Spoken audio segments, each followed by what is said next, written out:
Time to pull up a chair. We've got another great story for you today in the rLounge. Living with in-laws is like having a blender in your kitchen. It might sound like a good idea, but things can get messy real quick. Today in the rLounge, welcome to the in-law inn. Up first, doing the right thing quickly turns so wrong for these newlyweds. Mother-in-law frequently interrupt our intimate moments. My husband and I got married a year ago. He and I didn't live together before. In fact, we hardly saw each other because we worked and studied at the same time, so our time was quite limited. We got married and went to live together in his apartment. Unfortunately, 2 months after our wedding, his father died in an accident. My mother-in-law and my husband, who was an only child, were devastated as it was quite sudden. My mother-in-law, left alone, began to suggest to my husband that we moved with her to her house to keep her company. But because she is from another state, we couldn't due to our jobs in college. Then she came to us. Our apartment is 2 rooms, so my mother-in-law occupied one and my husband and I occupied another. I mean, my mother-in-law never liked me. She's one of the mothers who think that no woman is good enough for her son. As a couple who are still in the honeymoon stage, we had sex very frequently. Every day, even up to twice a day. This changed when my mother-in-law arrived, since the apartment is small, so I didn't feel comfortable doing it with her living there. The thing is that when I did have sex with my husband, my mother-in-law magically interrupted us. It didn't matter what time it was. Even if it was 3 a.m., she casually got up and knocked on our door asking, "What are you doing?" Or telling my husband that she feels bad because her head hurts or things like that. This has been going on since my mother-in-law moved in with us. It's been a stressful 7 months. Besides, I have no privacy of any kind. She criticizes everything I do, especially my food. My husband tries to give me my place, saying things like, "It's not true, Mom. The food tastes good." What really annoyed me was the fact that she started saying that several things of value and money were lost in her room casually the day I stayed at home. I had the day off from work and study in the afternoons. I really got fed up. I told my husband that this really wasn't what I expected. I agreed to let her move in with us because my father-in-law passed away and I was really trying to be empathetic to her and her pain, but I'm not going to let her call me a thief. Now I'm at my parents' house. My husband keeps calling me and sending me messages to come back, but I don't know what to do anymore. This is really stressful. Let's see what the reaction is from the community. What are you doing? I'm having sex with my husband. Come back later or leave. Casual accusations of thievery, that one in particular, carries latent repercussions if other people hear it. That's a bell that can't be unrung. Then crap talking the food? Yeah, you did the right thing. That living arrangement is a nightmare. This is how people end up with anxiety, depression, or divorce. Usually all 3. Someone else chimes in. Does he really expect you to tolerate this until she dies? If so, don't go back. It's soul destroying. If he moves her out, and pretty far away, not next door for example, you can consider going back. Someone else chimes in. Tell the hubby he has 2 choices. Be married to you or married to mommy. Yikes. I'm so sorry, OP. To think that she knows what's going on in there behind closed doors and then continues to try to interrupt you anyways is heinous.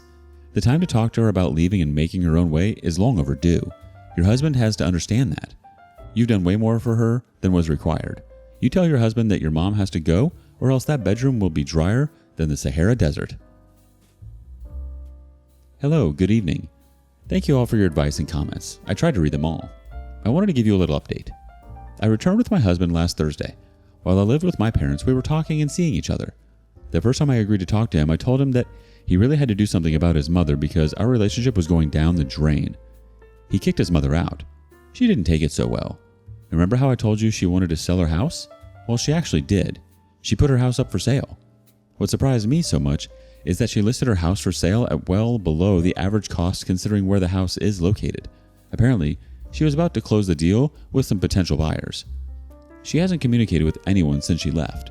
We also don't know if she returned to her house. And now everything is fine. My husband also thanked me because he couldn't stand having his mother in an apartment anymore. I also made it very clear to my husband that if his mother had behaved differently, I would never have really minded if she stayed with us. I feel a little bad for her, but she really brought it on herself. I was always kind despite her treatment. Thanks guys for your comments and advice. A couple more reactions from the community. Glad your husband backed you up. Here's hoping he continues to hold the line. Another person says, great update. The real shame is that it took you leaving for him to actually do anything about her. It sucks that as bad as he wanted her to leave, he never said anything to her and allowed his wife to leave and stay somewhere else. He should have stepped up and said something sooner. Thoughts? Next up, a mother-in-law tests her limits. Future mother-in-law keeps making jokes about wanting to move with us. My fiancé, from India, and I, Middle East, met and live in Canada. He's been here for the last 12 years. All his family is back in India. We already set boundaries about parents not living with us. My parents are okay with it, and we're very understanding as long as we see each other once a year. Visit for like 3 to 4 weeks, which is great for me. I know they might be a bit sad since all of my siblings left in our country of origin as well, the Middle East. I recently went to India for the first time to meet his family before the wedding. On the first day, his mom started to tell me that she doesn't like India and she never felt like she belongs there. Mind you, all her family is here. Husband, brothers, sisters, daughters. Only her son is in Canada. They have 2 live-in helpers and 2 chauffeurs. They're well off and they can travel whenever they want, so it's not a money issue. She kept making jokes about how she doesn't mind not having servants and she would enjoy living in Canada with us. On our first conversation. And that she would like us to sponsor her apply for her permanent residency. I brushed it off and changed the subject. Then I told my fiancé right away what she's saying. He said that he already made it clear with her and that will never change. He said to ignore her and just leave the convo if it started again. The thing is, they don't have a great relationship, so why would she even want to move in with her son? We had like 3 conversations like that in the first 2 days already. She would wait for me to be alone and tell me about it. I wanted to like her. She seemed sweet at first, but after that, I just feel like she's pushy and I just don't want to be alone with her ever. I'm already hating the 3 weeks a year she'll stay with us. That's our agreement. Maybe I'm overreacting, but those conversations just made me repulsed by her. Anyone had the same experience? Sometimes I feel like I want her to hate me, so she doesn't even think about it. She has 2 daughters in India that she doesn't seem to care about. So sad. I wouldn't want to leave my daughters and husband and sister just to be with my son. Let's check in with the community to see some reactions. I hope you and your husband are prepared for mother-in-law to try and extend her 3-week stay. Someone else responds, that would be a hard no. I'd make sure she had a return flight back before allowing her to come. The next person says, spoiler, it's not a hint. Walking away when she starts the conversation won't stop her. You need to say something like, that won't be happening, then stare her down. Another person chimes in, I would be saying, let's get fiancé in here, because this would never be a just one of us conversation.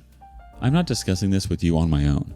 You don't know what your fiancé is saying to her. I mean, it is probably something a bit bland. Maybe we'll discuss that later, or something. But you need him to shut it down, right now, in front of you, so that you are both on the same page. And you need to do that before you get married, and it is forced upon you. Basically, halt her in her conversation and get your partner in there for the rest of the conversation. It's not unreasonable. Extra people living in your home is definitely something you both need to be on the same page with. The fact that she has kids there that she doesn't care about suggests that she's just wanting to go to Canada for her own selfish reasons. It's likely that if you did sponsor her and she did go to Canada, you likely wouldn't see her all that much. I mean, you could really play the game and say really bad things about Canada and make it seem undesirable. What would you do? Next up, the baby name game. Just know mother-in-law won't accept that my baby isn't named after her mother. My husband and I named our baby girl a name we thought was beautiful. I chose this name for my future baby when I was a child myself. It actually took some convincing for my husband to agree. When I suggested the name, he said, no, that's an old lady name. I told him I couldn't imagine an old lady with that name, and he said it's because it's his grandma's name, his mom's mom. He said that if he wanted to honor a grandmother, he would honor his dad's mom because he was close to her. He specifically didn't want this name for our baby because he didn't want to name her after his mom's mom. They weren't close, and I was only able to meet her twice before she passed. We ended up naming our baby the name anyway because it was special to me and because it was fitting. We both fell in love with it. To my absolute horror, my just-know mother-in-law has come to believe our little girl was named after her mother. I pulled my husband aside and asked him to correct it. I explained that it was extremely important to me that his mom not think the baby was named after her mom, who was an acquaintance to me. My own grandmother practically raised me, and it just felt so wrong. So, I overheard him explain to her that while it is the same name, I actually chose it when I was a child and it is special to me because of that. Well, that was about a month ago. Last night, I was visiting with Just No Mother-in-Law, and she asked me who chose that name. I said I did. She then proceeded to thank me and said it was so sweet of me to name my baby girl after her mother. I politely explained the real story behind the name, and she responded with thank you again, ignoring what I was saying, and proceeded to tell another family member right in front of me how sweet it was of me to name her first granddaughter in honor of her mom. I was livid. I pulled my husband aside, and he said there is nothing he can do.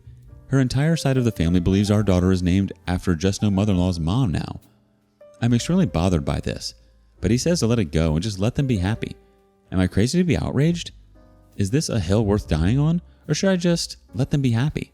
I don't know if I can get off this hill, to be honest, but I'll take any advice you all have for me. Update. Thank you everyone for your comments. You've really helped me put everything into perspective. I am a new mom and wasn't operating on much sleep when I posted this last night. I was feeling very upset and fixated on this, and wasn't seeing the big picture. I think I really needed a reality check and some sleep. I'm going to take your advice and just let this one go. It is a beautiful name, and I'm glad it has meaning for everyone involved. I would just continue correcting her and anyone who said any different than you. And maybe even make a point of making a post on social media and say her name has no particular relation to anyone. But again, it's up to you if you want to die on that hill. You have a healthy daughter with a beautiful name, and that's all that matters. All the best, OP. Would you let it go? And thank you for following along today. Before you go, be sure to like and subscribe and hit that notification bell. If you have something you want to share regarding today's content, we want to hear it. Until next time, on rLounge.